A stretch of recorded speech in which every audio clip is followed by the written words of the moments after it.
bienvenue dans ce 11e épisode de la série D'une mère à l'autre de Maman sans tabou, où nous avons rendez-vous avec la femme qui marche dans sa grandeur. Alors, c'est un épisode, c'est une mère de clan en fait, qui est chère à mon cœur parce que je suis du mois de novembre, donc je me reconnais beaucoup dans celle-ci. Et en plus, j'ai le plaisir d'accueillir Camille Bétinger. Bonjour Camille. Bonjour. Comment vas-tu ce matin? Ben, je me sens bien, bonne énergie, il fait beau, il y a du soleil, en forme et contente d'être là. Donc voilà, ravie d'avoir cet échange avec toi. Yeah! Super. Alors, avant qu'on rentre dans le vif du sujet, j'aime bien commencer par lire le poème et les enseignements de la mère de clan que tu représentes. Mais aujourd'hui, j'ai envie de faire un petit peu différemment. J'ai envie que brièvement, en fait, tu te présentes, puis peut-être que tu dises comment on s'est rencontrés. Ok, alors la présentation, c'est tout un sujet, hein. C'est le qui je suis, comment je me présente, quelle est mon identité, on touche quelque chose là. Euh, non, très brièvement, je me suis mise à mon compte depuis quelques années pour me lancer vraiment pleinement dans un projet de cœur, on va dire, qui tourne autour de la santé holistique, le sport, le bien-être et tout ce qui touche voilà, au mouvement, à l'alimentation, à l'équilibre mental, l'équilibre émotionnel, vraiment cette vision globale, on va dire. Euh, je fais aussi beaucoup de cordes à sauter, c'est comme ça qu'on me connaît sur les, sur les réseaux. Et voilà, tout ce qui touche autour de ça. Euh, comment on s'est rencontrés? Eh bien, c'était pendant une formation et ça fait déjà maintenant 2 ans, je crois, non? 2 ans au moins? Ouais, ouais, ça Ah passe oui, ça vite. fait au moins 2 ans. Donc, c'était lors d'une formation où on pouvait créer des petits groupes justement pour échanger sur plein de choses, nos projets, etc., s'entraider. Et Anne comment dire, heureusement que Anne était là pour créer un groupe et ça m'a poussé un petit peu au cul pour justement échanger assez régulièrement parce qu'on se parle maintenant tous les mois, des fois même Mhm. plus souvent, Ouais. avec aussi une autre amie. Oui, qui Et sera notre invité du mois prochain. Ah, je Oui. savais pas, d'accord. Eh ben, super. Anne-Évangéline, oui, Anne la Évangéline, 12e bah mère de voilà. clan. Mhm. Et donc, c'est super sympa parce qu'on se retrouve, on peut parler de pas mal de sujets, de nos avancées, de nos projets et puis de sujets divers et variés.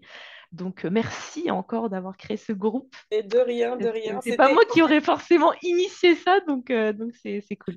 c'est que quand j'ai lu la description de ton projet, en fait, sur la plateforme commune, j'ai vraiment eu un coup de cœur pour ton énergie. Je me dis, ah, elle a du peps, elle est dynamique. Puis même si ton projet, au début, je voyais pas trop le lien avec le mien, parce que toi, c'était plus le sport, la mise en forme et tout. Finalement, on s'est rendu compte au fil des rencontres qu'il y a beaucoup de points communs, parce que toi aussi, Mm. pour toi, le bien-être, c'est important, puis c'est pas juste le corps. Puis on va en parler aujourd'hui parce que c'est en plein alignement avec les enseignements de la 11e mère. Donc, je suis vraiment contente. Je sais que j'ai poussé, puis je suis contente que finalement on ait réussi. Et je trouve que, je vends le punch, même si tu n'es pas mère, on a quand même beaucoup parlé maternité. C'est vrai. Pour Ouais. moi, tu as toute ta place dans cette série. Alors, donc, je vais lire sans plus attendre les enseignements et le poème de cette mère. Et puis, après, je vais te demander comment ça résonne pour toi. D'accord? Mm. Alors, novembre. La femme qui marche dans sa grandeur. La gardienne du commandement et la dépositaire des nouveaux sentiers, la mère de la beauté et de la grâce, la protectrice de l'innovation et de la persévérance, le modèle de santé, forme physique et résistance, l'exemple qui laisse le désir du cœur prendre le commandement, la garante de l'implacabilité intérieure, celle qui veille sur toutes les formes de force intérieure.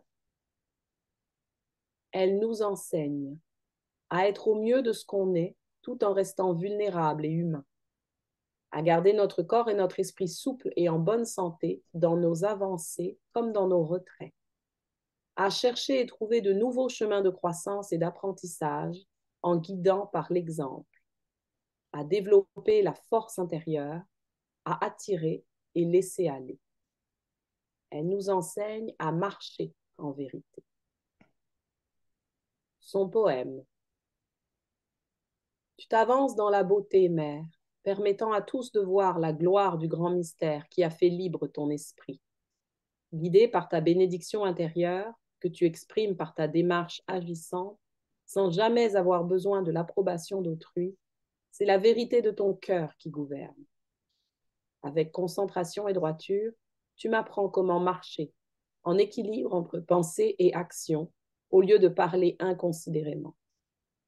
Je me tiens droite en ta présence, je tiens ma tête haute, avec mes pieds enracinés dans la terre-mère et mes bras embrassant le ciel-père. Voilà. Alors, ma belle Camille.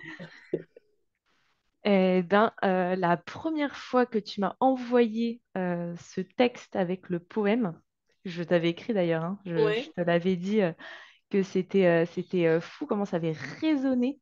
Énormément de phrases, de mots qui sont vraiment venus me chercher parce que je trouvais ça tellement d'une justesse et d'une précision que c'est venu taper, on va dire, au bon endroit. Et ça m'a beaucoup touché aussi que tu aies pensé à moi pour cette mère de clan-là, pour tout ce qu'incarne ce texte et ce poème et ce à quoi c'est assimilé. J'ai trouvé ça c'était comme un honneur. Je ne sais plus comment je te l'avais dit, mais c'est comme ça que je l'avais ressenti en tout cas. Euh, Parce que d'être ouais, voilà, d'être assimilé à ça, c'est quand même, je trouve ça puissant et grand, en fait, tout ce qui est dit dans ces différentes phrases. Mhm. Euh, et alors, je sais pas si je dis maintenant tout ce qui m'a peut-être... Oui, ben oui, vas-y, vas-y, oui. euh, il y a vraiment quelque chose, là, bah, toi, en plus de te entendre le lire, quelque chose qui est ressorti, moi, c'est tout ce qui a trait à cette notion de vérité. Ça, c'est venu beaucoup me chercher parce que c'est vraiment quelque chose qui me tient à cœur de répandre cette idée qu'il n'y a pas justement une seule vérité, une vérité universelle, des recettes miracles, des recettes universelles qui fonctionnent pour tout le monde. Non. Vraiment cette notion de il y a autant de vérités en fait qu'il existe d'êtres humains sur cette terre et c'est tout à fait juste. Et je trouve que cet enseignement, enfin, moi, il fait beaucoup de sens pour moi parce que c'est, ça montre qu'en fait, euh, on a l'impression qu'on va avoir besoin d'aller chercher à l'extérieur parfois des réponses euh, sur plein de sujets, hein. Alors qu'en vérité, bah, tu vois, on en vient à cette force intérieure qui ressort aussi beaucoup dans le texte. C'est ça finalement qui nous guide davantage et avec beaucoup plus de justesse justement. Euh, pour je pense à la santé, je pense au sport, je pense au bien-être, je pense et à l'équilibre, justement, cette notion d'équilibre-là qui était aussi présente dans le texte avec, je pense toujours à un funambule, en fait, tu vois, qui est qui est en train de marcher et qui est sans cesse, finalement, en train de faire des micro-ajustements, des micro-actions pour, eh bien, pour se remettre dans un équilibre qui évolue en fait, qui n'est pas tout le temps lisse, c'est pas voilà, je suis tout le temps dans le centre, tout est parfaitement aligné. Non, c'est pas ça. C'est sans cesse une sorte de balancement comme ça, incessant, avec ben, sans cesse des micro-ajustements, mais que ce soit au niveau des actions, que ce soit au niveau des pensées, que ce soit... Voilà, c'est un tout. Donc moi, je vois vraiment cette notion de globalité et d'ensemble. Euh, Quand je dis micro-ajustement, c'est ça. C'est parfois des choses qui sont imperceptibles euh, à l'œil nu, on va dire, ou tu prends quelqu'un en face qui va regarder toi ce que tu fais dans ta vie, ça va être des micro-ajustements que cette personne ne va pas voir. Mais parce que c'est des choses qui sont assez subtiles ou qui vont être propres. Et c'est ça qui est intéressant. Parce qu'on a tendance à se dire, waouh, c'est tout lisse, c'est parfait, c'est ça que j'aimerais. Mais en fait, derrière, il y a les coulisses, il y a les backstage. Et la personne là, elle met en place des petites choses, en fait, qui peuvent paraître insignifiantes, mais qui au final, mises bout à bout, bah, crée justement cet ensemble et cette entièreté et cette unicité, en fait. Je sais pas si je suis partie un petit peu trop loin, pardon. Non, non, c'est clair. Je- Moi, j'ai envie de te demander en quoi, comment dire, en quoi tout ce que tu viens de dire résonne avec qui tu es, avec ce que tu fais, avec ton histoire, avec ta médecine. Mm. Bah déjà par mon parcours, alors très brièvement, avant de me lancer vraiment dans ces projets de cœur en lien avec le sport, la santé, le bien-être, etc., j'étais dans l'armée. J'étais militaire pendant 8 ans et j'étais dans un métier clairement purement alimentaire où j'étais en déséquilibre, on va dire. En tout cas, c'est comme ça que je le ressentais. Je ne me sentais pas en équilibre à tous les niveaux. Et avant, Euh, justement, avant que tu arrives au déséquilibre, j'ai quand même envie de te demander qu'est-ce qui t'a donné envie d'aller dans cette carrière? Parce que c'est pas un choix commun, surtout pour une femme. ouais. Grande question. Honnêtement, c'est très difficile de répondre à cette question. Même, en fait, j'arrive plus à répondre à cette question maintenant avec le recul que sur le moment même où j'ai pris cette décision. Ça, c'est un peu particulier, mais c'est un petit peu le cas. Euh, Parce que finalement, là, je vais parler avec le recul que j'ai aujourd'hui. Je suis rentrée dans l'armée, j'avais 19 ans, donc toi, j'étais jeune. Et je sortais d'un parcours, on va dire, scolaire qui était bonne élève, j'avais des bonnes notes, tout se passait très bien dans à peu près toutes les matières. Donc, on avait une globalité qui était voilà, de bonne élève.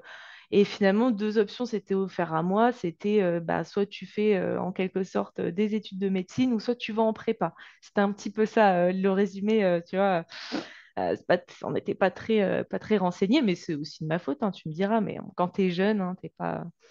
Et donc, c'est ça qui m'a amené à aller faire une prépa. Et ça m'a complètement chamboulée cette année-là, parce que je suis passée en fait d'un train de vie, on va dire, d'enfants, ados, pré-ados, etc., où j'ai un parcours scolaire où tout se passe bien, à une année chaotique, où vraiment à tout remettre en question, à me dire, mais qu'est-ce que je fais là? Mais pourquoi je me suis retrouvée là-dedans et c'est bizarre parce que quand je repense à comment j'étais à cet âge-là, où dans ma tête, c'était un peu...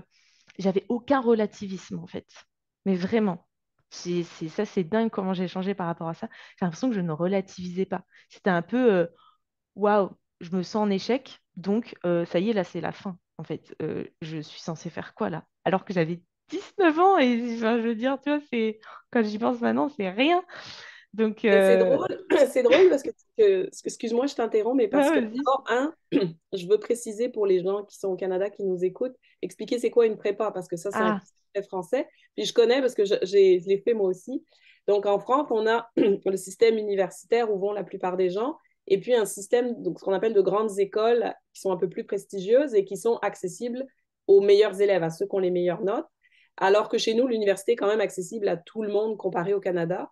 Et donc, c'est ça, il y a ce qu'on appelle des classes préparatoires de 2 ans. Donc, c'est un peu l'équivalent des 2 ans qu'on a au cégep au Québec. Et c'est pendant ces 2 années-là, on nous prépare à rentrer à des grandes écoles. Et bon, toi, je ne sais pas ton expérience, mais moi, ça a été, ouais, c'est assez rough parce que tu passes effectivement de meilleur de la classe à non, vous êtes tous pourris, vous avez des. Enfin, vraiment, c'est un traitement, puis à la française. Hein, on essaye d'écraser ton ego et tout, et puis te montrer que, bah, comme on dit au Québec, tu as encore des croûtes à manger. Là, genre, t'as pas fini d'en chier pour excuser l'expression. donc tu manges ton pain Mais noir. Nous, on dit ça ouais, non, aussi. c'est ça. Et c'est vrai que c'est des années, c'est violent. Et effectivement, tu passes d'un parcours scolaire où ça va bien, où là, tu te remets en question parce que tu te dis, mais attends, j'étais bonne, puis là, je suis pas bonne, ou là, j'ai fait mon. Ou genre, j'ai eu la meilleure note de la classe, mais genre, c'est 6 sur 20 quand tu es habitué à 8 sur 20, fait que ça fait vraiment, c'est un méchant coup. Ouais. Et effectivement, c'est très déstabilisant. Moi, ce que j'ai pas aimé, c'est qu'on essayait de me faire rentrer dans un moule. Mm, Et ça, mm. moi, c'est ça que j'ai refusé. Mais ce qui me fait sourire dans ton histoire, parce que ça, je ne le savais pas de toi, c'est le Ah, côté. Non, mais parce qu'en fait, hier, je relis toujours avant l'entrevue le poème, et avec le poème, il y a aussi un conte, une histoire qui raconte l'histoire de la mer. Et en fait, en le relisant, moi aussi, ça me rappelait mon côté bon élève, mon côté je veux mm, performer, etc. Puis à un moment dans l'histoire, il y a toujours il y a toujours quelqu'un qui guide la mère en fait sur son chemin, souvent un animal en fait qui transmet un message. Et l'animal en question lui dit, mais peut-être un peu que tu relâches la pression, tu sais, t'en fais trop, etc. T'es trop exigeante envers toi-même. Et là, elle se met à pleurer. Puis la description de ses pleurs, moi, ça m'a vraiment rappelé un moment dans mon enfance où, pareil, j'ai laissé la digue s'ouvrir et tout ce que j'avais retenu, parce que justement, il ne fallait pas le montrer, il fallait être la petite fille modèle, etc. J'ai pleuré, puis j'arrivais plus à respirer tellement je pleurais. Puis quand j'ai Hmm. ça m'a rappelé ça. Donc, je trouve ça vraiment intéressant que toi aussi, tu aies eu ce côté, ouais, petite fille modèle qui veut Ah, performer. clairement. Ah ouais. Ouais, c'est marrant, du coup, Ouais. effectivement, il y a un Donc, ça t'a vrai. tellement chamboulé que finalement, tu as tout plaqué, tu t'es dit, je vais faire l'armée, c'est ça? Bah écoute, ouais, c'était une année voilà, qui m'a remise un petit peu, m'a mise un peu plus bactère, entre guillemets, Mm. hein. Ça fait un petit peu côté dramatique, mais, mais c'était un peu ça. J'étais vraiment pas bien du tout et je savais pas quoi faire de ma vie, en fait. Toi, j'étais dans une incompréhension de ce qui m'arrivait. C'est bizarre. Comme si j'avais perdu le contrôle un peu, tu vois.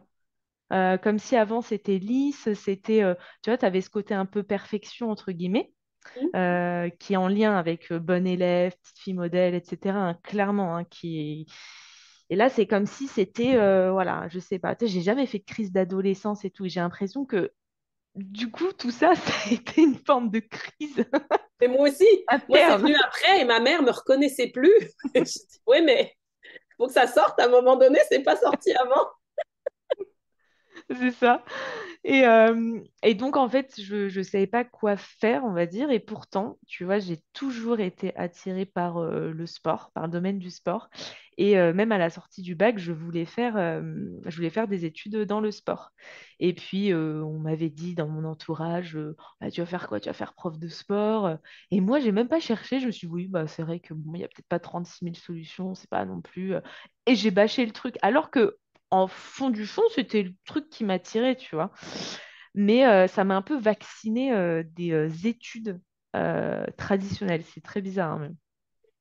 Et donc, effectivement, j'avais de la famille qui était dans l'armée, etc. Et pourtant, ça n'a jamais été un milieu qui m'attirait, hein. C'est ça qui est fou. J'ai l'impression de m'être toujours retrouvée dans des milieux euh, de base.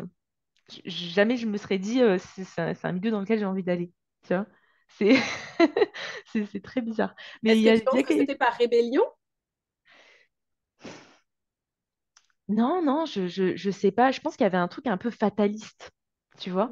Un truc de, ok, j'ai tenté les classes préparatoires, c'est pas du tout mon truc, je bâche. Je suis quand même allée au bout de ma première année, hein, tu vois, je suis quand même allée jusqu'au bout.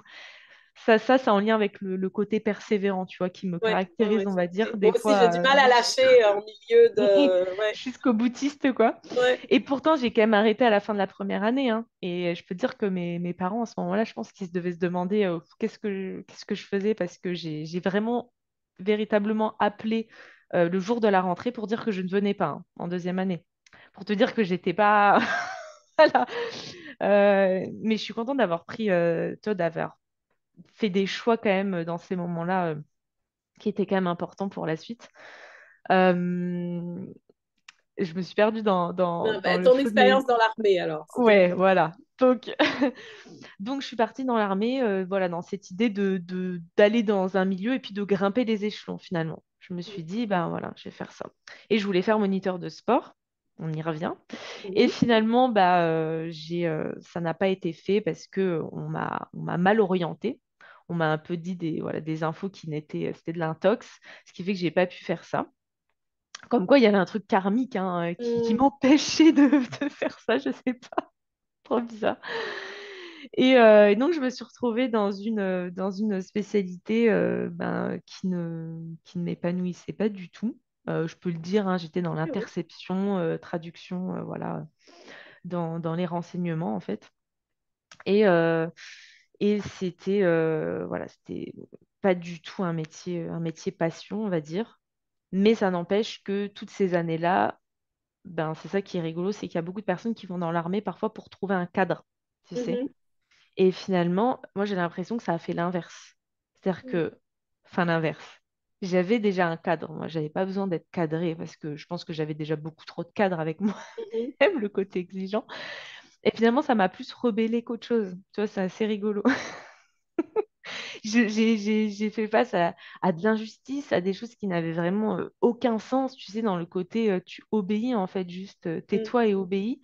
Ça me rendait folle, ça me rendait folle. Je pense que j'ai dû le dire un nombre incalculable de fois, cette phrase, mais ça n'a pas de sens. Mais ça n'a pas de sens. Et on se dit, oui, mais c'est comme ça, hein. Donc c'est un petit peu, tu réfléchis pas et puis tu fais, quoi. Voilà, mais ça n'empêche que à côté de ça, ça m'a quand même apporté énormément d'un point de vue humain, ça m'a apporté énormément sur moi-même aussi et toutes les personnes que j'ai pu rencontrer, toutes les expériences que j'ai pu mener et puis le fait d'avoir pu voyager aussi et de m'émanciper quelque part aussi de cette façon-là, de couper un peu, mine de rien, tu vois, le cordon entre guillemets avec. Ouais.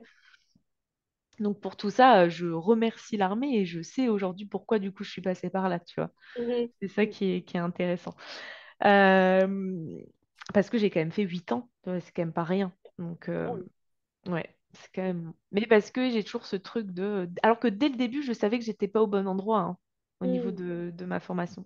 Mais il y Je- a des fois, moi je sais que je suis comme ça, il y a des fois, on a besoin d'aller jusqu'au bout Ouais. pour être sûr à 100% qu'on ne regrettera pas quand on va partir. Moi, ça m'a fait ça. Je me rappelle, il y a une job, je savais que je n'étais pas bien dedans, mais je suis allée jusqu'au bout du truc, jusqu'à ce que là, c'est le corps qui dise non. Et puis que je me mette à pleurer, puis je dis non, là, faut que je Mm. parte.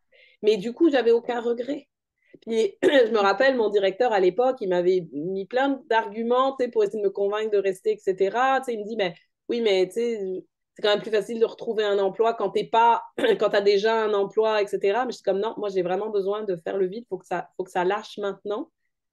Mais c'est aussi un peu la conséquence de ce tempérament jusque boutiste, c'est qu'à un moment donné, le corps ne peut plus. C'est maintenant qu'il faut que ça lâche, parce qu'en fait, tu aurais dû lâcher avant, mais tu ne l'as pas fait.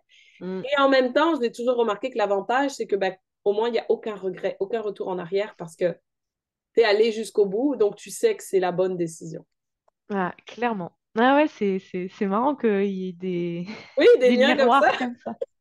En même temps, je suis pas étonnée, hein. Il y a toujours eu des effets miroirs à chaque fois qu'on parle.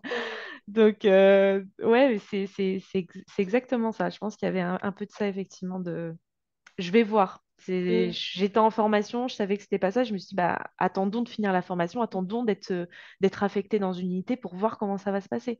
mm, Et puis en unité, c'est pas dingue. Bah, attendons, peut-être que, allez, je vais essayer d'être volontaire pour partir à l'étranger. Donc, j'ai vraiment exploré tout ce que je pouvais faire à mon niveau, on va dire, ouais, ouais. pour au moins me dire, c'est bon, maintenant j'ai vu, je suis venue, j'ai vu, j'ai vaincu. Non, je rigole. Alors, qu'est-ce qui a été le déclencheur qui t'a fait quitter l'armée? Alors, eh ben, ça n'a pas été quelque chose de soudain, dans le Mhm, sens où j'attends que mon corps me lâche. Non, c'est pas ça. Je suis pas en train de dire que j'ai subi non plus, mhm, tu vois, mes années.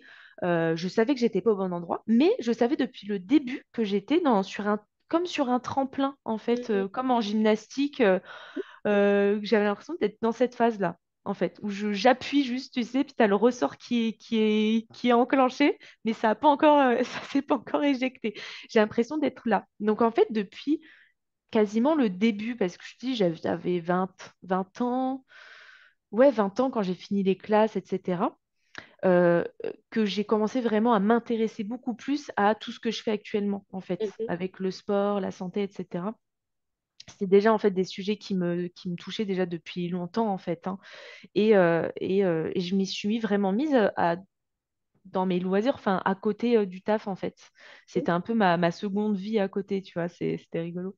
Donc en fait, depuis le début, finalement, je savais très bien pertinemment que je n'allais faire qu'un temps et que j'allais partir.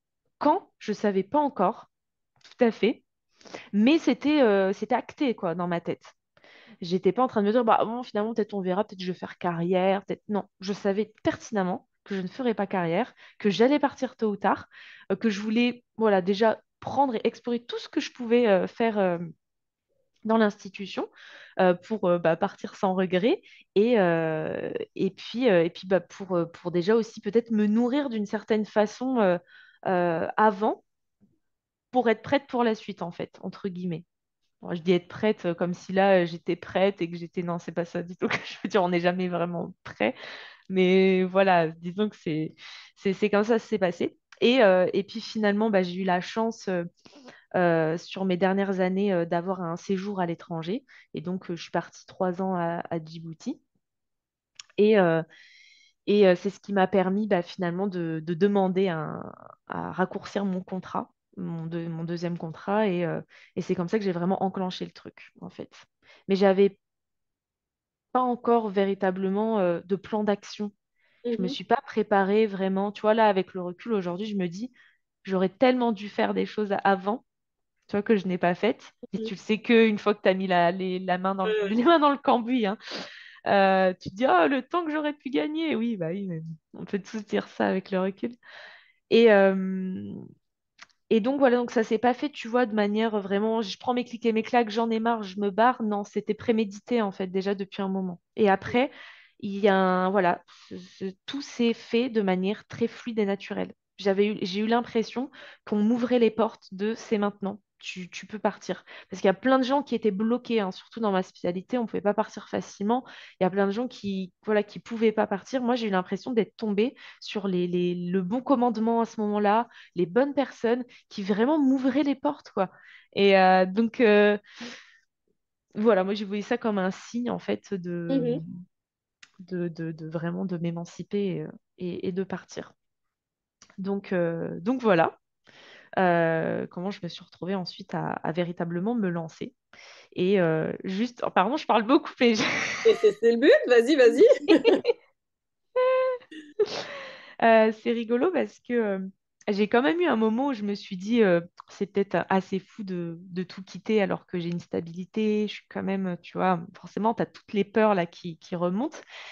Et je me suis quand même dit, bon, je vais quitter l'armée, mais je vais essayer d'aller dans d'autres services. Je voulais aller dans un service de renseignement qui n'a rien à voir avec l'armée, service civil, etc. Donc finalement, rester dans le même milieu, tu vois.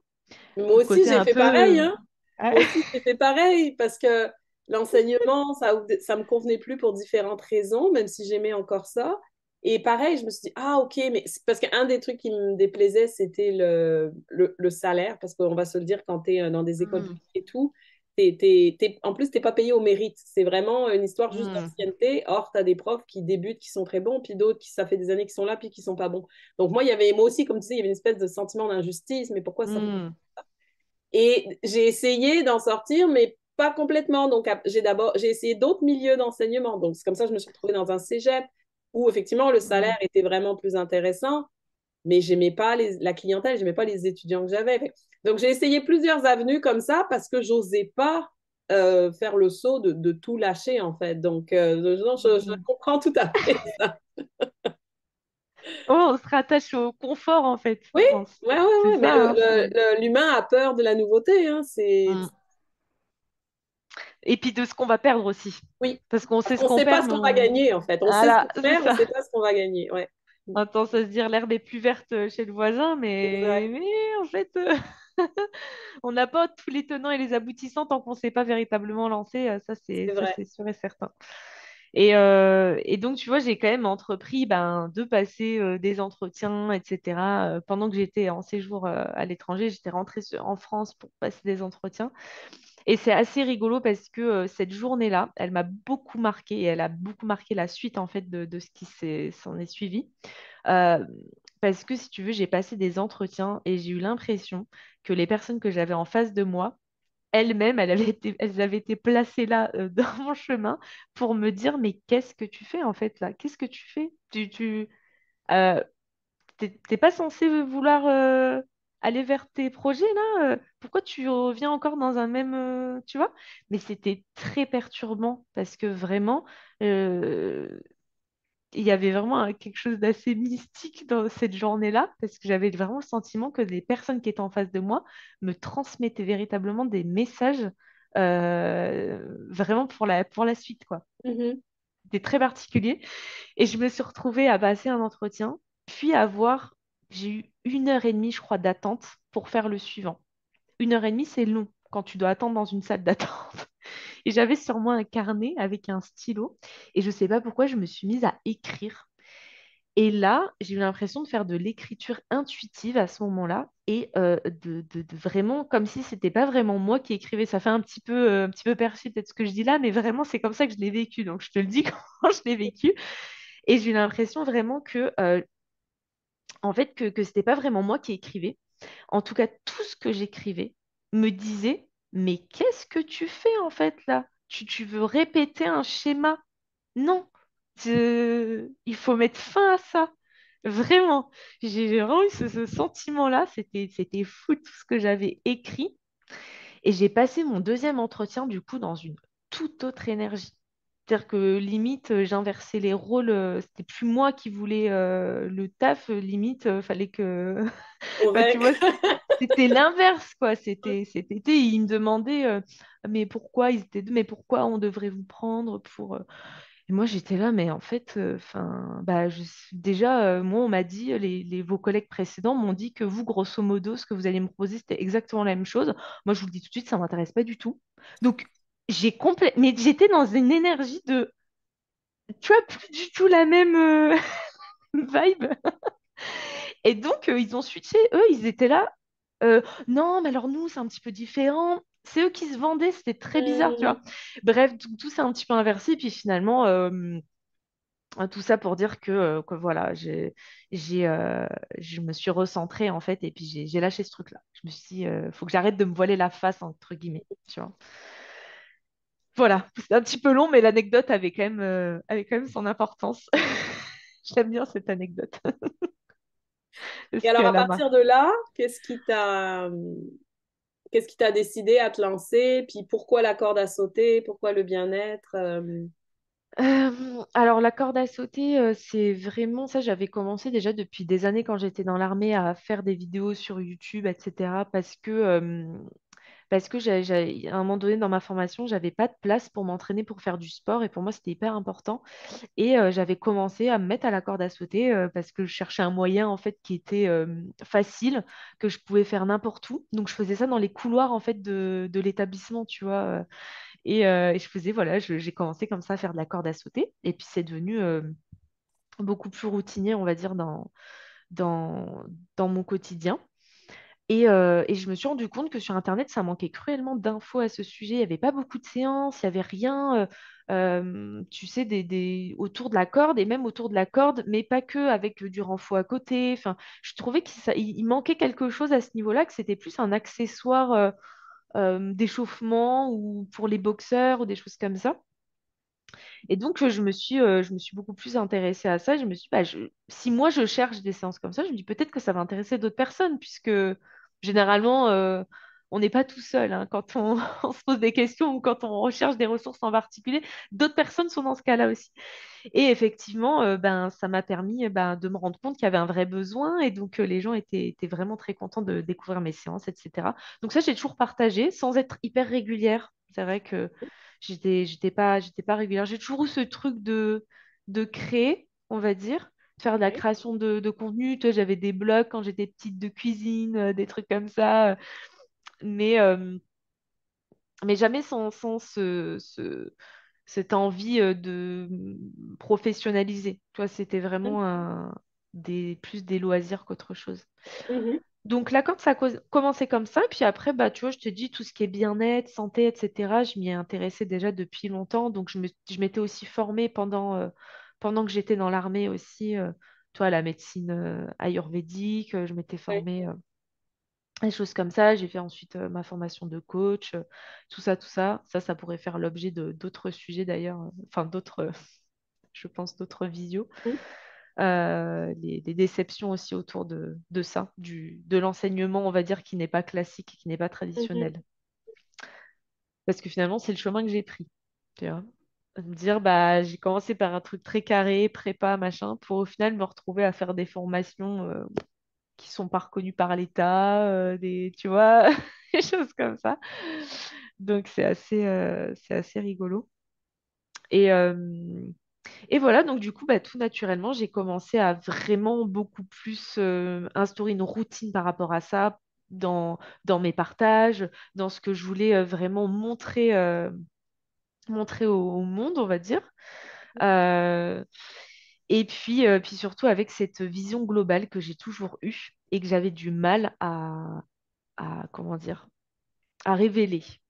Parce que Mhm, j'ai l'impression d'être un peu enfermée dans une case aussi avec la corde à sauter. Alors qu'en mhm. fait, moi, j'avais envie de montrer, et j'ai envie de montrer beaucoup plus que la corde à sauter. Et Le ça, je dois dire, mouvement. t'es un peu victime de, du système de pensée de la culture française. En fait, on aime beaucoup mettre les gens dans des étiquettes, c'est facile à Mm, reconnaître. Et dès qu'on veut sortir du cadre, ou comme tu dis, offrir quelque chose de plus global, ou ça fait peur, en fait. Et mm, tu vois, ici, je trouve qu'au Québec, il y a quand même une plus grande ouverture à ça.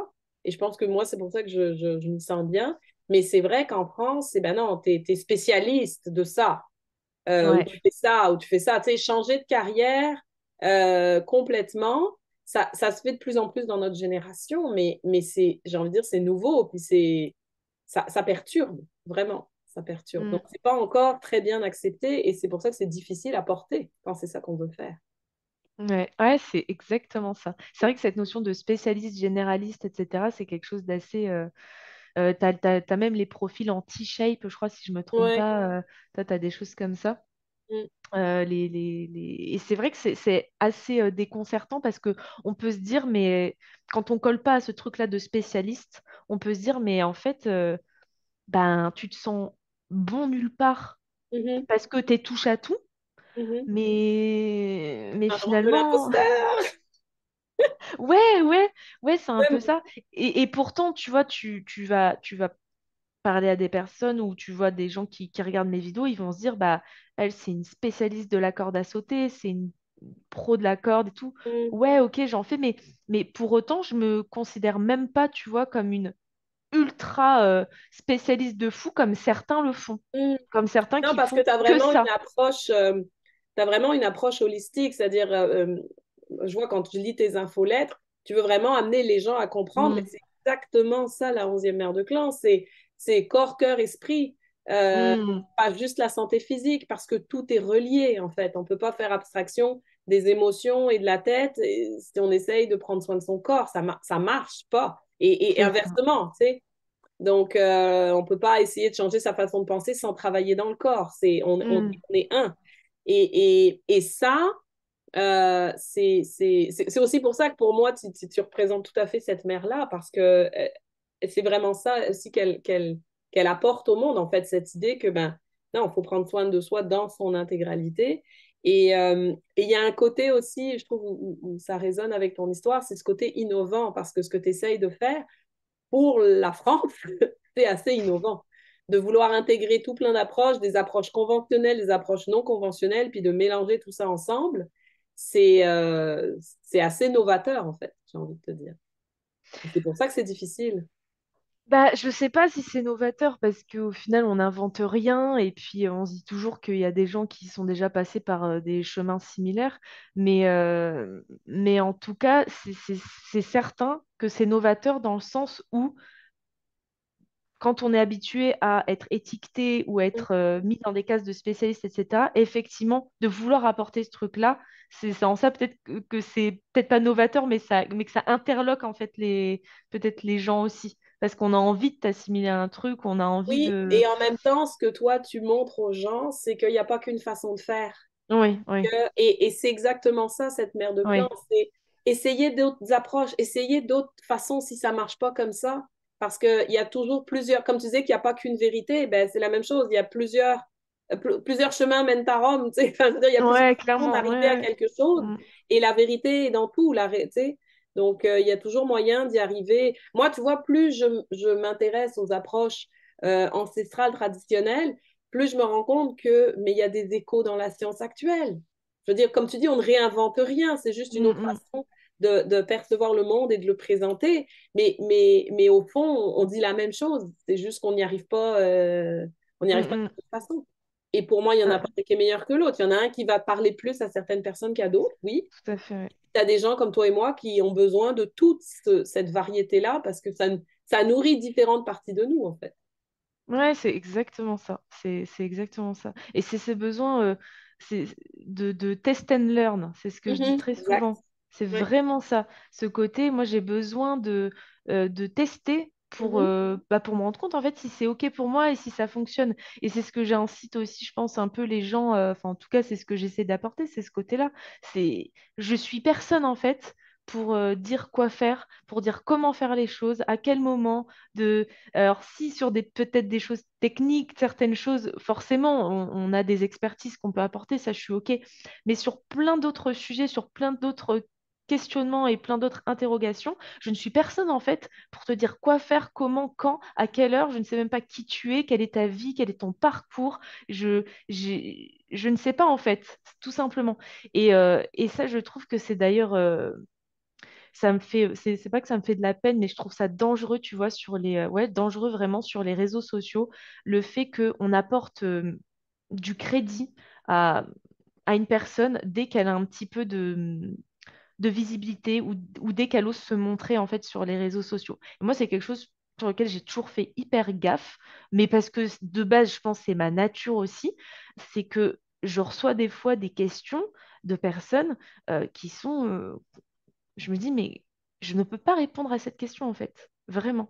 Et d'autres personnes se seraient posé beaucoup moins de questions que moi et auraient répondu en donnant peut-être un protocole, en donnant, je sais pas, tu vois, en répondant de manière très simpliste. Euh, alors qu'au final, ça soulève plein d'autres choses et je n'ai pas assez d'éléments en fait pour répondre à cette personne. Donc j'essaie d'apporter cette nuance-là à la personne. Donc des fois, mhm, j'ai même pas de retour parce que peut-être que en face, elle n'est pas satisfaite parce qu'elle voulait une mhm, réponse juste. Juste mhm. donne-moi une réponse, tu vois. Oui, mais c'est ça, mais on est un peu à l'heure on veut des solutions toutes faites. Ouais, c'est ça.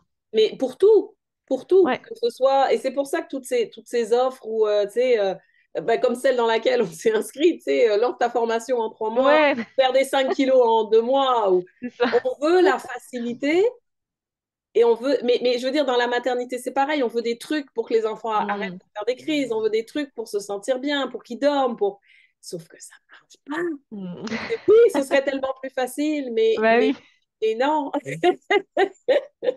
C'est la vie, c'est pas comme ça. C'est pas, ou ça va marcher, mais quelques semaines, tu sais. Si tu veux un véritable changement, que ce soit au niveau de ton corps, au niveau de ta façon de penser, au niveau tu veux changer de carrière, tu veux améliorer ta relation dans ton couple, avec tes enfants, ça demande une transformation complète, ça demande un engagement que la plupart des gens sont pas prêts à faire parce qu'on en revient à ce qu'on a dit, on a peur de ce qu'on va y perdre on ne sait pas ce qu'on va y perdre. Mm. Ouais, c'est ça. Et tu vois, ça me fait penser à cette notion c'est comme s'il y avait une certaine complexité qui est Mhm. avérée, hein, tu vois, dans plein de domaines, tu as une forme de complexité parce que tout n'est pas simple. Et pour autant, euh, moi, j'essaye de ramener systématiquement à quelque chose de simple. Tu vois, j'essaie vraiment de passer de la complexité à la simplicité, mais toujours pour que ce soit en cohérence avec chacun, avec chaque personne. C'est pas juste je prends un truc complexe et puis je t'en sors un truc tout fait qui va fonctionner pour tout le monde. Non, c'est pas ça. Il va forcément y avoir besoin, comme tu dis, de l'engagement et de tester des choses en fait pour se rendre compte si ça marche ou si ça marche pas. Mais pour des sujets même de merdiques, hein, c'est juste, faut tester en fait. C'est vraiment le meilleur conseil qu'on peut donner. C'est juste, on te présente des outils ben peut-être que toi, ça va être le marteau rose qui fonctionnera mieux que le tournevis violet, tu vois. Enfin, c'est juste ça. Et il n'y a que comme ça qu'on peut s'en apercevoir. Il y a un moment donné, moi j'ai testé des techniques, des trucs, t'en entends parler, on te dit c'est vachement bien, c'est ceci, c'est cela.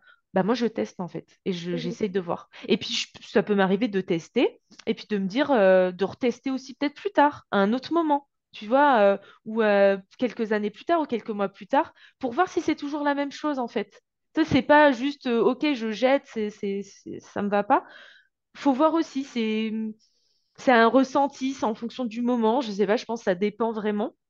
Et le but, c'est de se construire, je pense, hein, une petite boîte à outils personnalisée, vraiment avec bah, nos petits trucs simples qui fonctionnent pour nous. Voilà, c'est pour ça quand je disais cette notion de complexité à simplicité, c'est un peu ça.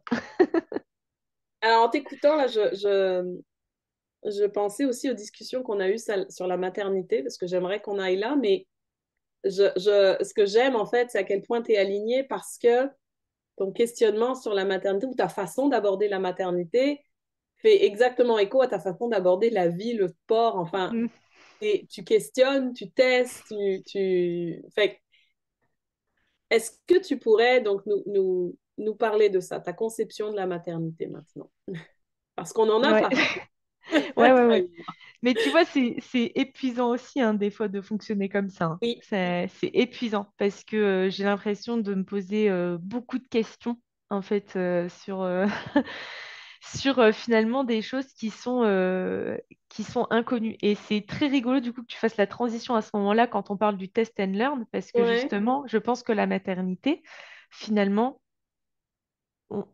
en fait, je ne peux parler à l'heure actuelle qu'avec des questionnements sur des inconnus Mhm, et clairement des choses que je ne peux pas savoir à l'avance. Je n'en sais rien de qu'est-ce qui se passe ensuite, une fois que tu as un enfant, comment devient ta vie, ça devient quoi? Ton couple, il devient quoi? Euh, ta perception des choses, elle devient quoi? Ton corps, qu'est-ce qui devient? En fait, je n'en sais rien de tout ça. Et mine de rien, pour moi, ça, c'est des... Tu vois, le corps, quand tu fais du sport, etc., moi, c'est des choses qui me font peur, tu vois, mhm, clairement. Parce que j'ai déjà entendu en plus des histoires où je me dis, mais tu sais pas ce qui peut arriver en fait. Tu sais pas les conséquences qu'il peut y avoir physiologiques. Et donc c'est difficile à appréhender. Et mhm. pourtant, je suis de nature quand même positive, à voir le positif, etc. À pas forcément imaginer le pire, mais forcément, tu as plein de questionnements comme ça qui arrivent, quoi, parce que Même tu si ne tu sais pas. n'imagines pas le pire et que tu penses que ça va bien se passer, ça se passe jamais comme tu as prévu, que ce soit Oui, l'accouchement, que ce soit la bah oui, grossesse, non mais voilà, tout. que ce soit même la- réussir à avoir des enfants. T'as des gens Oui, qui en oui, oui, veulent et qui aussi. pensent que ça va Ouais, être facile et puis finalement ils mettent des années à y arriver ouais, tout à fait. de partir en fertilité. La grossesse, tu sais jamais comment ça va se passer. L'accouchement non plus. Et les enfants que tu vas avoir après non plus. Donc, Mm, mm. c'est inconnu à tous les niveaux. Donc, tu as beau avoir la pensée positive, ça marche Non, pas mais c'est vrai. forcément. C'est vrai. Et puis, non, pour le coup, en plus, je vais pas être du genre à me dire, à prévoir. Enfin, c'est impossible. Tu vois, j'entendais, je me souviens, même quand j'étais plus jeune, j'entendais des amis qui disaient, ah bah moi, j'aurai tant d'enfants, ils s'appelleront comme ça, comme ça, comme ça, ils auront tant d'âge d'écart entre eux. Là, mais what the fuck? Enfin, Et il y comment? en a, oui, il y en a qui planifient les choses comme ça, Mais c'est effectivement. pas possible, c'est impossible. Bon, après voilà, il faut voir aussi le degré de croyance à ces prédictions parce que bon, sinon, je pense que tu peux vite être déçu. Mais bref, tout ça pour dire que effectivement, moi, c'est des questionnements là qui sont présents autour de tout ça Mhm. euh, et qui sont ouais, qui sont pas évidents en fait, parce que ben je me pose sans cesse des questions en fait. Et c'est ça qui, à mon sens, est épuisant autour de la maternité parce que c'est vraiment full inconnu. C'est vraiment il Mais y a, c'est il- épuisant et en même temps, j'ai envie de te dire, c'est sain ton questionnement parce qu'on est beaucoup, moi y Hmm, compris, à se lancer dans la maternité sans réfléchir. À ouais, se lancer et parce... Alors, la plupart d'entre nous, on est mus par un désir d'enfant et je pense que le désir est quand même comment dire, un incitatif à suivre, si tu veux. Et en même temps, on peut le faire aussi par conditionnement. Parce que oui, c'est ça qu'on nous a dit depuis qu'on est toute petite. On trouve un travail, on se marie, on a des enfants, puis sans se demander, comme tu l'as dit tantôt pour le sport ou pour telle autre méthode, est-ce que c'est vraiment pour moi? hmm, Est-ce que je suis faite pour ça? Est-ce que je vais aimer ça? À quel point ça va transformer ma vie? Et tu vois, de toutes les femmes que j'ai passées en entrevue, il y en a une qui s'est sérieusement posé la question et qui a tout brassé aussi avec son chum en se disant, OK, mais tu sais, on est les deux artistes, qu'est-ce qu'on fait? Tu sais, ils ont vraiment réfléchi hmm, longtemps, se sont posé toutes les questions pour avoir le moins de surprises possible parce qu'on ne contrôle rien, mais on peut, comme dans tout, hein, se oui, préparer un hmm, minimum. Donc, quelque part, ton questionnement, alors je comprends qu'il y a des peurs en dessous, et en même temps, c'est ça, de se demander, hmm. tu sais, de se dire, est-ce que c'est vraiment pour moi? Oui, oui, non, clairement. Surtout quand on peut voir. certains parents, leur réaction face même à leurs enfants. Des fois, ça me fait mal au cœur, en fait, Mhm, d'entendre certaines choses. J'entendais des collègues, j'allais me dire, mais pourquoi tu fais des enfants, quoi? Dans ma tête, je me disais ça, hein, parce que, enfin, t'as l'impression qu'ils s'étaient auto-sabotés, quoi, hein. mhm, Et donc oui, c'est vrai que c'est particulier. Enfin, c'est vrai que ça soulève beaucoup de choses. Et moi, c'est vraiment ces questions-là qui viennent me chercher sur est-ce que vraiment est-ce que c'est fait pour moi, ouais, en quelque sorte, ou est-ce qu'il faut ressentir aussi quelque chose d'assez viscéral, tu sais, tu mhm, vois, ce sentiment qui vient un peu du fond des tripes, là. Et j'en parlais d'ailleurs avec une amie, c'est rigolo parce qu'elle me disait, mais en fait, c'est on a l'impression que ça doit forcément, tu sais, être un truc animal là qui vient te chercher, cette espèce d'instinct maternel que je ne saurais pas décrire, puisque honnêtement, je ne pense pas voilà, avoir vécu ce truc-là, de vraiment, genre, tu sens que tu veux des enfants, c'est un truc, machin. Non, elle me disait, mais non, pas forcément. Il y a des gens qui, en fait, effectivement. n'ont pas forcément ce truc-là, mais qui pourtant veulent des enfants, mais on n'est pas sur un même type de ressenti, quoi. On n'est pas sur un truc bestial, quoi, on va Ouais, dire. ouais. Donc, et je sais qu'il y a plein de cas aussi. Et puis, mine de rien, notre éducation joue beaucoup aussi sur notre façon de voir les choses par rapport à ça. Euh, Tu vois, moi, ma maman, je l'ai toujours vue comme la maman faite enfin, la femme faite pour avoir des enfants, en fait. C'est vraiment la maman poule, la maman dans son excellence, on va dire. Mhm, Et mine de rien, bah, inconsciemment ou pas, tu as aussi ce référentiel-là. Et c'est comme cette espèce de modèle. Et peut-être qu'aussi inconsciemment, bah, ça te ramène à ce truc de la petite fille modèle et du truc parfait, où tu dis, mais en fait, bah non, en fait, je préfère pas goûter à ce truc-là parce que je me sens d'office pas à la hauteur, en fait. Tu vois? mhm, Ça fait mhm, peut-être aussi des choses comme ça. Euh, puis aussi, ben, mine de rien, euh, mettre au monde un être humain dans le monde dans lequel on est aussi. Tu vois, il y a tout ça, donc ça soulève énormément de questionnements auxquels je n'ai pas de réponse. mhm. Et donc finalement, je n'avance pas en fait par rapport à ce truc-là. Parce que la seule manière d'avancer, bah, c'est de faire un choix. Et malheureusement, bah, quand tu fais un choix, si c'est le choix de la maternité par exemple, bah, tu sais pas ce que ça va donner. Et potentiellement, tu vas dire, mince, finalement, c'était C'était mieux pas le avant. bon. Ou voilà. Et puis, au contraire, si tu fais le choix du refus, on va dire, refus d'obstacle, entre guillemets, eh ben, tu as aussi potentiellement ce truc qui peut te rattraper peut-être tôt ou tard de, bah mince, le regret, J'aurais peut-être dû, le... ouais. Ouais, tu vois, parce que finalement, je sais pas. Peut-être qu'au final, enfin, il y a un manque qui va s'installer plus tard. Je sais que je peux être de nature très indécise, tu vois, sur pas mal de sujets. Et donc je sais que j'ai ce truc-là aussi, toi, Mhm. docilement. Donc, ça me fait toujours penser encore au funambule, là, mais là, c'est pour les décisions. Je vais là, je vais là, je sais pas. Mais ouais, mais si je vais là, non, non, non, puis si je vais là, ouais, et du coup, qu'est-ce Et en que je même temps, fais? c'est bon parce que justement, ça revient à l'équilibre dont on parlait au début, c'est de pas toujours se lancer dans l'action. Il y a des fois, il faut prendre le temps de réfléchir, tu sais, de pas toujours avancer, avancer, mais de prendre du recul, puis vraiment prendre le temps de se poser, puis de se demander, de se poser des questions. Puis ce qui est très, très difficile avec la maternité, c'était un thérapeute qui m'avait dit ça, et je pense qu'il a raison, c'est à peu près la seule décision dans ta vie où tu peux pas revenir en arrière. Ouais. C'est quand tu as des enfants, tu peux pas, ben, peux les abandonner si tu ne te sens pas capable, mais on s'entend que ça vient avec des conséquences Hmm. dramatiques et pour l'enfant et pour toi, parce qu'il faut vivre avec ça après. Il y a à peu près rien, en fait, c'est irréversible. C'est effectivement la seule chose, en fait, où il faut essayer pour le savoir, sauf que bah, essayer, essayer, c'est l'adopter, on n'a pas le choix.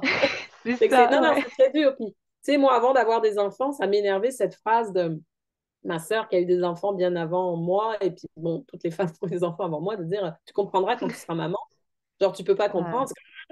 Mais Ouais. c'est vrai, tant que tu Ouais. n'as pas vécu dans ton corps, dans ton cœur, tu ne peux pas prendre la mesure de ça. Donc, c'est sain de se poser toutes ces questions et en même temps, tu n'auras jamais une réponse qui va te dire oui, go à 100%. C'est Et ce ça. que tu disais de, tu sais, tu as un feeling, ça te prend-tu au trip? Bon, moi non plus, hein, c'est pas venu. Moi, Hmm. l'espèce d'horloge biologique, moi, je l'ai jamais connue. Et j'ai pourtant vu mes enfants tard. Mais je pense que c'est comme tout dans la vie. Je veux dire, c'est comme une vocation. C'est comme, t'as des gens, ils vont se sentir dans leur trip depuis tout jeune que c'est ça qu'ils vont faire dans la vie, tu sais. Et puis d'autres, ben non, il faut poser le pour et le contre. Puis finalement, ils vont se rendre compte que c'est pour eux ou pas, tu sais. Hmm. Je pense qu'il y a, il y a tous les modèles. Le problème, c'est qu'on vit dans une société qui veut nous faire croire qu'il y a une façon de faire. Tu sais. Ouais, clairement. Ouais, c'est ça. Et puis, comme tu disais, il y a le conditionnement, effectivement, aussi, la pression sociale, la pression des proches aussi qui peut jouer. Moi, je sais que c'est pas un truc forcément qui, moi, qui m'a touché, ça me touche pas dans le sens où je sais que, de manière générale, je fais quand même des choix et je prends des décisions, Mm, qui sont vraiment raccord avec, mes ressentis et ce que j'estime est juste ou non. Et finalement, ce que vont penser, les autres, peu m'importe en fait, tu vois. mhm, Puis après, j'imagine que ça dépend forcément du contexte aussi dans lequel tu es. Il y en a qui ont peut-être plus de pression, que d'autres, etc. Mais on va dire que je sais que moi, ça sera plus personnel. Ça sera pas mm, porté par une pression qui vient de l'extérieur ou quoi. Et mm, c'est en ça aussi ben, aussi, je voulais rebondir là-dessus. Ce truc de test and learn, justement, c'est mm, intéressant ce que tu as dit parce que effectivement, la maternité, tu peux pas revenir en arrière. Et pourtant, dans cette notion de test and learn, quand tu testes, tu as cette possibilité d'ajuster, de changer, de revenir en arrière, de remodifier, alors que là, c'est pas le cas. Ce que tu vas pouvoir faire, c'est effectivement de nouveau tester des choses pour retrouver un équilibre. Parce que forcément, il y a une phase, je pense, un peu chaotique, un peu de friction, étant donné qu'il y a un chamboulement et tout un renouveau. Euh, mais ça va être des ajustements pour cette nouvelle vie, quoi. ouais. Tu sais qu'il y a quelque chose qui est perdu à tout jamais, et ça, c'est certain, en tous les cas. Alors, il y en a Drôle que tu qui... dis ça. C'est vraiment drôle que tu dises ça parce que moi, ça fait vraiment écho à mon histoire. Euh, D'abord parce que tu as nommé tantôt que cette façon de procéder, c'est épuisant. Puis Mm, justement, la leçon en fait que la mère de clan, elle apprend dans l'histoire, c'est qu'il faut équilibrer l'action avec la pensée, mais aussi avec le repos. Et mm, c'est un petit peu ça son défaut, et ça revient au perfectionnisme dont on parlait au début, ou à la persévérance, c'est une qualité. Et en même temps, comme dit ma mère, on a les qualités de ses défauts, les défauts de ses qualités, c'est que si tu n'apprends pas à lâcher prise parfois, ben, ouais. tu t'épuises et puis tu t'oublies toi-même. Et en plus, tu montres aux autres que non, il faut toujours aller de l'avant, il faut toujours... et donc, tu deviens extrêmement exigeant avec les autres. Et les autres, ça leur met une pression énorme aussi, parce que quelque part, tu es comme un modèle pour eux, ils veulent te suivre, mais eux, ils n'y arrivent pas parce qu'ils n'ont pas ton énergie, ils n'ont pas ta persévérance, ils n'ont pas ta volonté. Et moi, la maternité, en fait, ça a été ça. Ça a été, OK, alors je réalise que... alors, il y a des parties, pour ça je dis que c'est pas... J'ai longtemps dit c'est pas pour moi. Enfin, où je suis pas faite pour ça. Et en fait, il y a des parties dans lesquelles je n'ai jamais ressenti un tel épanouissement, comme la grossesse et l'accouchement. Donc, Mm, juste pour ça, pour moi, ça valait le coup. Tu sais. mm, Et ça fait écho à, j'avais quand même un ressenti de, ben, je suis pas sûre que je veux ça, et en même temps, je sens que j'ai ce qu'il faut pour. Et effectivement, au niveau mm, physique, je suis faite pour porter des enfants et accoucher. Enfin, c'est agréable, c'est facile pour moi. Puis je dis ça, mais je sais qu'il y en a pour qui c'est un parcours du combattant et qui ont un désir plus fort que moi. Donc c'est là où la vie, elle est toujours juste. mm, Mais donc pour moi, si tu veux, c'est facile et c'était épanouissant à tous les niveaux. Tous les changements que ça apporte dans ton corps, dans ta tête, dans ta vie, dans ton couple, et puis la charge des enfants, s'en occuper, se sacrifier, mettre de côté beaucoup de choses, en fait, de la femme que tu étais pour pouvoir être une mère, ça, c'est la partie que j'ai moins aimée. Et en même temps, c'est tout ça qui m'a appris à retrouver l'équilibre. C'est tout ça qui m'a appris, puis tu vois, en t'en parlant, j'ai l'émotion qui monte, qui m'a dit, ben, ralentis, ralentis, arrête d'être la meilleure élève de la classe, la meilleure collègue, la meilleure amie, la meilleure femme. Toi aussi, tu as besoin de repos, ce que tu as vécu, ça t'a traversé le corps, c'était éprouvant, ce que tu vis en manquant de sommeil pendant 1 an, 2 ans. c'est épuisant et arrête d'en faire.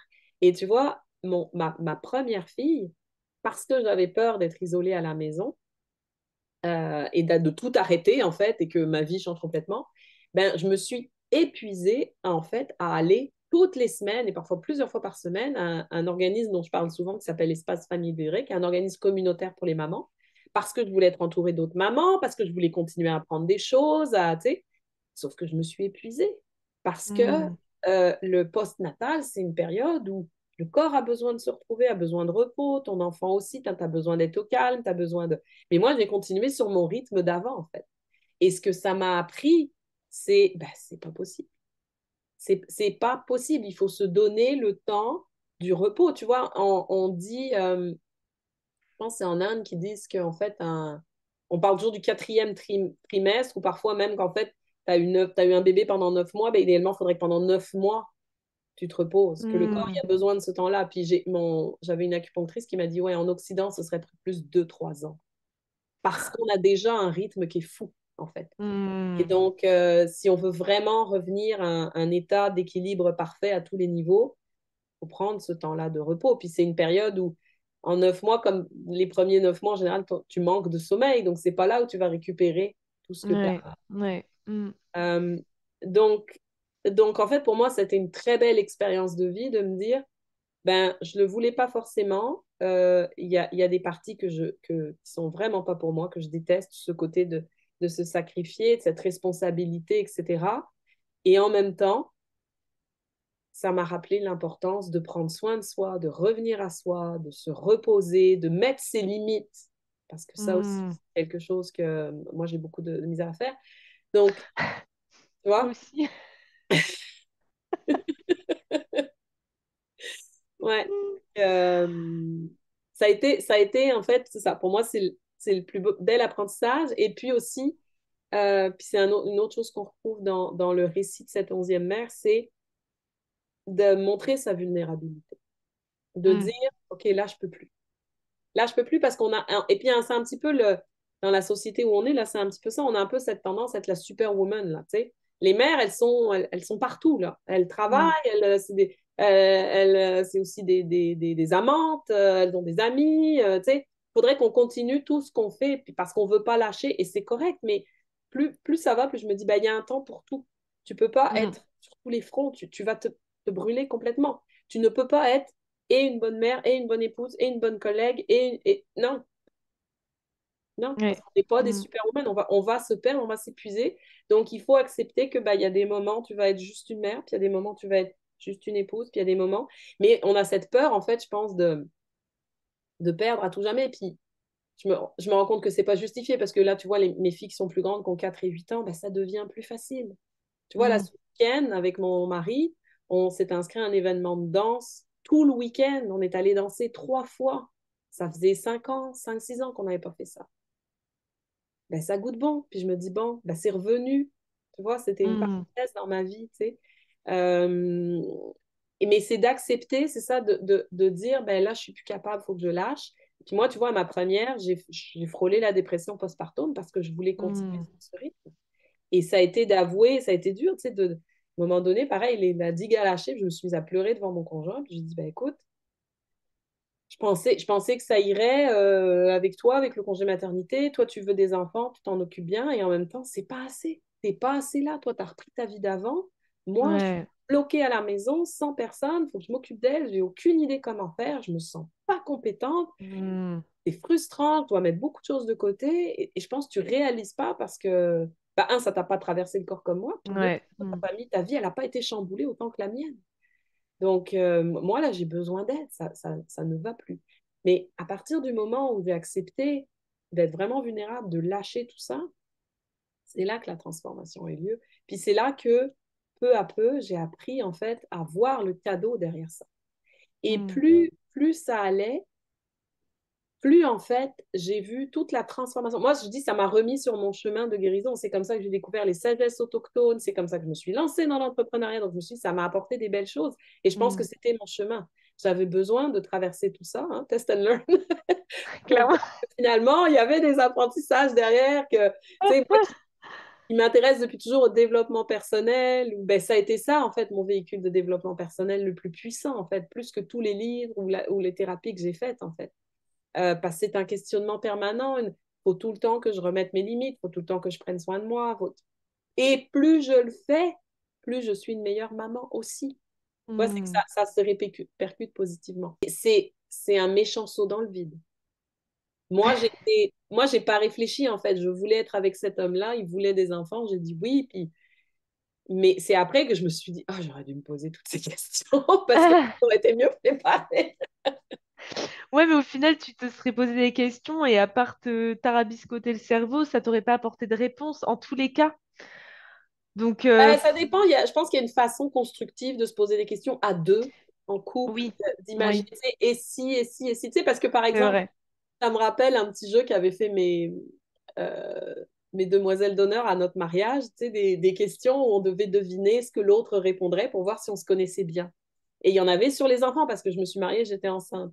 Hmm. Et il y en avait une, je pense que c'était, oui, si votre fille a des questions sur la sexualité, qui va répondre? Et puis, je sais plus, moi j'ai dit lui, puis lui, il m'a dit elle. Et puis nous, vraiment, c'est comme, ben, tu sais, t'es la mère, t'es une femme, puis c'est une fille. Puis moi, j'étais comme, ben oui, mais c'est toi qui veut des enfants, c'est toi le papa poule, c'est toi qui sais y faire avec les enfants. Moi, je suis la seule qui peut les porter, les mettre au monde. Mais Ouais, c'est marrant. donc, tu vois, c'était intéressant en fait parce que euh, on s'était même pas parlé de ces choses-là. Donc, c'est plus dans le sens être préparé. Oui, c'est Mais, ça. mais dans ces cas-là, le choix est déjà fait quelque part, tu vois, dans ma tête. Je me dis. Quand tu te poses des questions plus de préparation, c'est que Ouais, tu sais qu'en tous les cas, tu tends vers ce choix d'en faire, tu vois. ouais, je comprends. Que toi, t'es pas rendu là encore.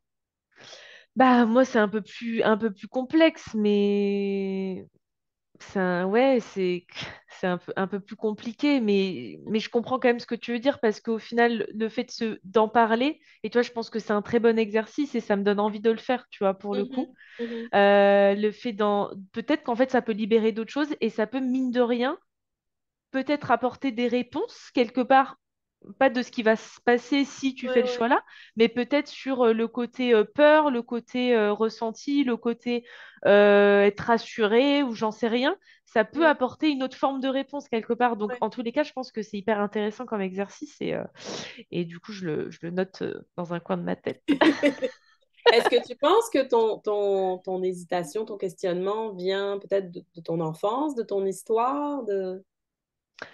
Ouais, je pense, parce que honnêtement, quand j'y repense, là, quand j'étais petite, t'es petite, tu joues à la poupée, tu machin, et je pense que je le disais très aisément, que j'aurais des enfants pour le côté tu pouponnes, etc. Mhm, Puis en fait, c'est en grandissant que tu te rends compte de tout ce qu'il y a aussi derrière. Et puis je pense aussi du fait qu'il y ait de plus en plus bah, tu vois, par exemple, des femmes comme toi qui libèrent aussi la parole autour de ça et d'avoir un peu l'envers du décor, entre guillemets, et de montrer que on n'est pas dans un monde de vie de princesse où tout est beau, tout est rose et qu'en fait, non. Euh, Tu vois, je disais tout à l'heure, il existe autant de vérité qu'il existe d'êtres humains sur Terre. Bah, je pense qu'il existe autant de chemins de maternité qu'il existe de femmes sur Terre. ouais, C'est pareil en fait. On sait pas, tu sais pas quel type d'enfant tu vas mettre au monde. Tu ne sais pas comment va se passer ta grossesse, comment ça va se passer ton accouchement, quel rapport tu vas avoir avec ton enfant.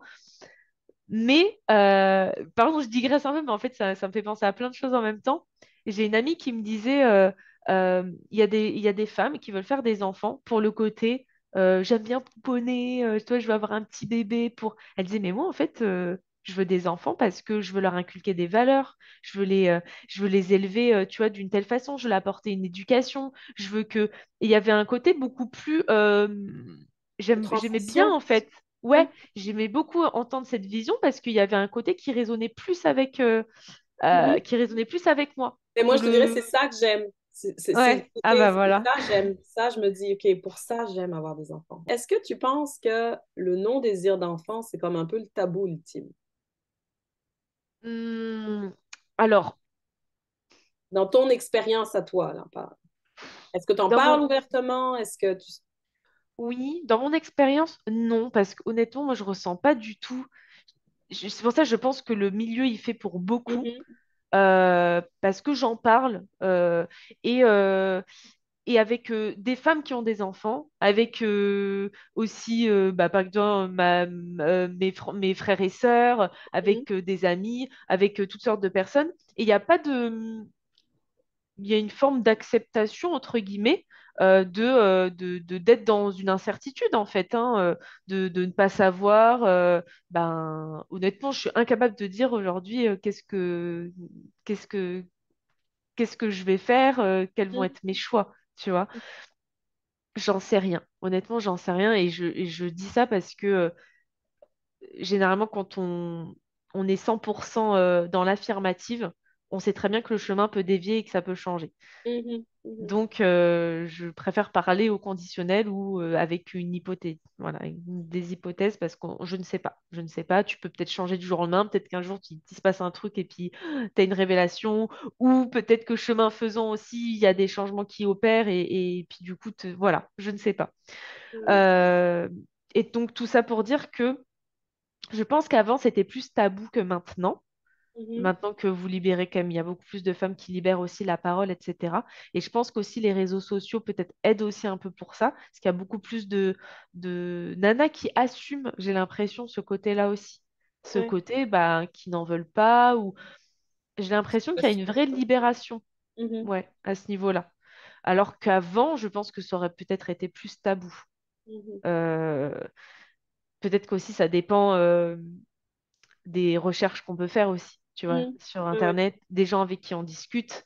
Mhm, Euh, mais j'ai déjà parlé avec des femmes qui ont des enfants et puis c'est pas qu'il y a un regret, mais tu sens qu'il y a quand même un truc de presque un avertissement, tu vois, qui va être donné. De bah, comme tu me le dis, c'est sans de se poser des questions, bah, on retrouve un peu ce côté-là, je trouve. mhm, Et dans un autre sens, les nanas hyper alignées avec la maternité, avec tout ça, qui vont être dans une totale compréhension de ben, chacun en fait fait comme il veut, comme il a envie du moment que ça le rend heureux. Donc, de mon expérience, je n'ai pas l'impression que ce soit un truc oppressant, tu vois, mhm. enfin oppressant. Tu sens pas de tabou du côté de ta famille, de ton conjoint? Non, non. Alors, non, alors si, du côté forcément de moi, ce que je vis dans le couple, c'est différent parce que Ouais, on est dans une situation où lui, il en veut vraiment et moi, je suis dans un ballottement. Donc ouais. là, effectivement, on fait en sorte que ça ne devienne pas, que ça soit pas tabou, justement, Mhm. et on essaye de libérer plus la parole par rapport à ça. Et je pense que je vais instaurer ce petit questionnement Dont entre on a nous, parlé plus tôt, oui. voilà. Oui, parce qu'il y a Parce peut-être que des peurs aussi de son côté à lui qui serait bon oui, mais de je pense, mettre bah oui, oui, au jour, ouais, tu sais. ouais. Puis moins tu parles, moins, plus ça devient peut-être tabou, ben moins t'oses dire des choses, donc moins tu te confies aussi peut-être sur tes propres Effectivement. peurs. Donc c'est pour ça que c'est important voilà, de réanimer ce truc-là Ouais, aussi ouais, et d'en parler vraiment librement, quoi, sans que oui, ce soit ouvertement. quelque chose qui vienne nous. Mais parce que forcément, ça touche à plein d'autres choses, donc c'est pour ça que ça peut vite devenir tabou aussi. Mm. Mais sinon, non, euh, à part dans le cœur du sujet, on va dire, sinon, il n'y a pas trop ce tabou-là. Toi-même, ma maman qui est très maman poule, etc., qui a eu Mhm. 4 enfants, elle, ça a toujours été vraiment, elle veut que notre bonheur. Donc, Mhm. vraiment, c'est vous faites ce que vous voulez, quoi. Il n'y a pas de truc de, alors, quand est-ce que vous faites des enfants? Quand est-ce que Mhm. je vais être machin? Nan, nan. Il n'y a pas, enfin, il n'y a pas ce truc-là. Ben, t'es Euh, chanceuse parce qu'il y en a qui ont ce questionnement que tu as, ou même qui n'en veulent pas, mais qui sont entourés de plein de ouais. parts et c'est difficile à vivre, hein. Ça doit être lourd, ouais, ouais. Ça doit clairement être, ça doit être lourd. Bon, après, au bout d'un moment, je pense qu'il faut juste dire les choses. Stop, quoi. Ça commence à à me saouler quand vous faites des réflexions comme ça, parce que voilà. Mais oui, c'est pour ça que je dis que le contexte joue pour beaucoup aussi. Et puis même, t'as tes amis qui ont tous qui commencent à avoir des enfants, qui commencent à avoir des vies, etc. Bah, je pense que ça peut jouer aussi, tu vois, sur plein de choses. Donc c'est pour ça, je pense que oui, le contexte, il fait pour beaucoup. Mm. Moi, ça va pas forcément me toucher, ce truc-là. En tout cas, dans mes amis, toi, qui ont des enfants ou quoi, ça va pas être en mode, oh, mais moi aussi, le temps passe, il faudrait peut-être que. Non, parce que j'ai toujours ces questionnements autres, en fait, qui sont assez détachés de l'extérieur, on va dire. Moi, c'est plus des questionnements intérieurs, quelque part. C'est un peu bizarre dit comme ça, j'ai l'impression que ça fait. Non, non, Je sais pas si c'est. Enfin, voilà. Je pense que tu vois ce que je veux dire. Moi, je me suis déjà dit, si j'ai des enfants, je sais sur quoi ils me feront travailler. c'est bon. Ok, c'est bon, on verra. Donc, autant au cas où, peut-être continuer de travailler à fond là-dessus, histoire de pas se prendre une Oui, rafale d'un coup. pour que l'apprentissage se fasse plus en douceur. C'est bon, c'est bon. Tu, Moi, tu vois j'avais où va les questionnements et où va les. Voilà. Comme ça, tu sais un peu. non, non, t'as raison, t'as raison. Mais ça commence, tu sais, les néo-autochtones dont je parle souvent, Dominique Rankin, il nous dit les enfants sont vos plus grands professeurs, mais il nous dit aussi ça commence par soi. Et c'est vrai, tu sais, c'est tout à fait. C'est vrai. Et d'ailleurs, ça me fait penser à un autre truc, ce que tu dis là, c'est que souvent, quand on veut travailler sur soi, tu sais, cette quête de bah, qui je suis, ce pourquoi je suis fait, etc., etc., parfois, on a tendance à vouloir aller forcément dans des techniques, dans des outils euh, solo, c'est-à-dire, euh, je sais pas, tu vas aller faire des retraites, tu vas aller faire de la méditation, etc. Alors qu'en fait, le meilleur apprentissage pour savoir qui tu es, qui est une grande question, mais on va dire plutôt qu'est-ce qui a de l'importance pour toi, quelles sont tes valeurs, etc., c'est la confrontation à l'autre en Mm, fait. C'est d'être face à l'autre. Il n'y a que comme ça que tu peux savoir véritablement, en fait, ben, ce qui te touche, ce qui te porte, ce qui te froisse, ce qui te chagrine, ce sur quoi peut-être tu dois travailler, entre guillemets. Et ben, je trouve qu'il n'y a rien de mm. tel finalement.